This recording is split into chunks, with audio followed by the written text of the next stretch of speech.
Suspiria Works Cinema, where we watch all the movies. Today, we've got a very cool movie here. This is the 2012 remake of Bill Lustig's Maniac from 1980. If you've seen that, that's also quite a nice film. The remake is not out in the US yet. I believe it's coming out in August. But it's been screening across Europe at different festivals all early this year. And I was pretty excited to see it. It's directed by Franck Khalfoun. I'm not really familiar with him. Looking at his resume, he hasn't done anything I've seen.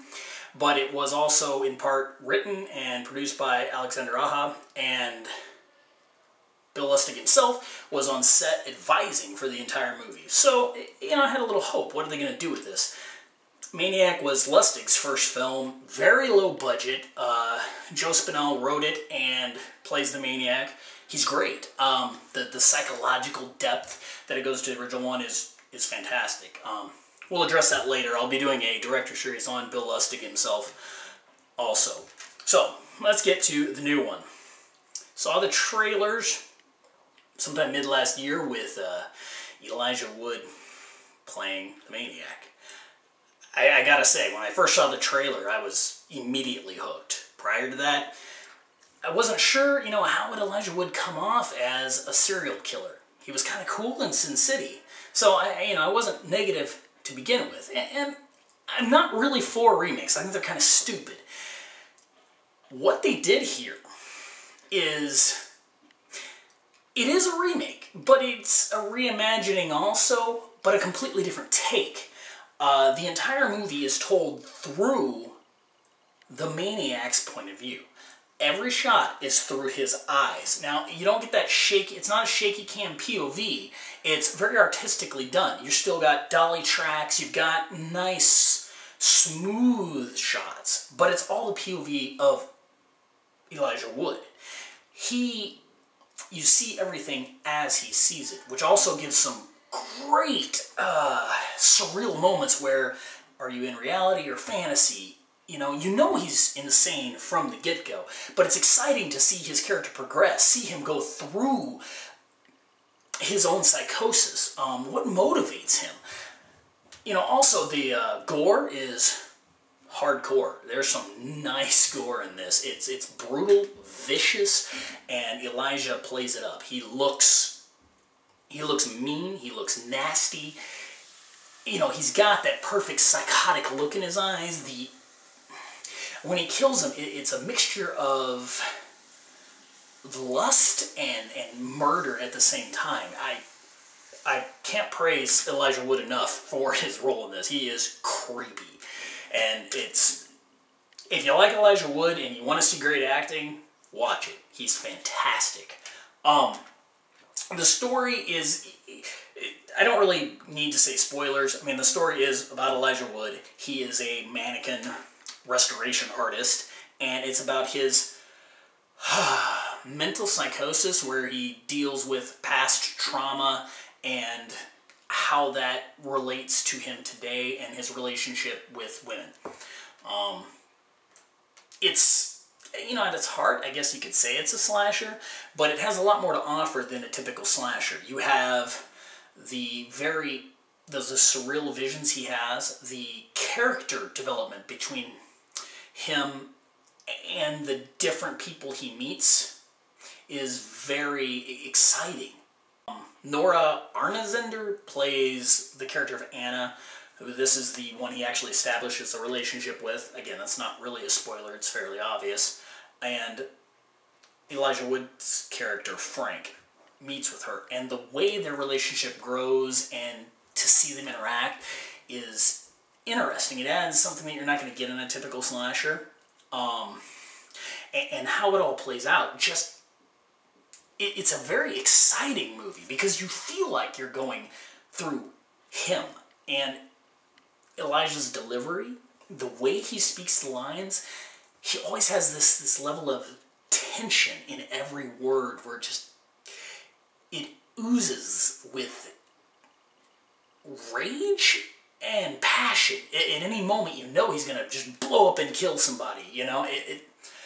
But in almost a realistic manner. It doesn't go over the top like, you know, like some of my slashers tend to do. They're kind of funny because they're so over the top. This isn't. This is a very home-hitting, eerie killer. He's real. It's somebody, yeah, that guy could really exist. I believe a man with his background and psychotic episodes could do these type of things, which makes it hit home a lot more. And they also filmed in LA, which was interesting, because at first I thought it was New York, because, you know, without seeing the skyline. And they made LA look dirty.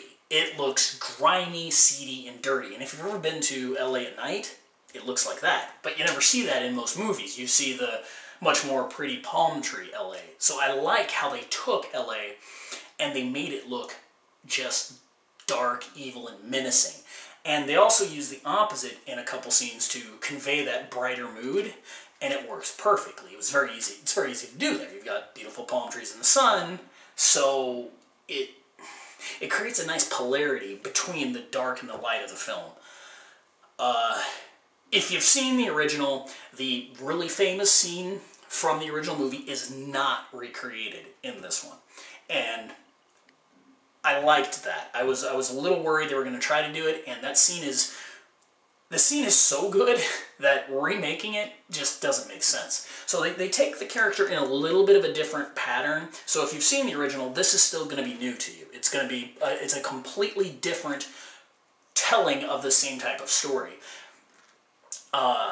Lustig does introduce the movie, you know, kind of giving his seal of approval, and I understand why. This is how a remake should be done. It offered something new.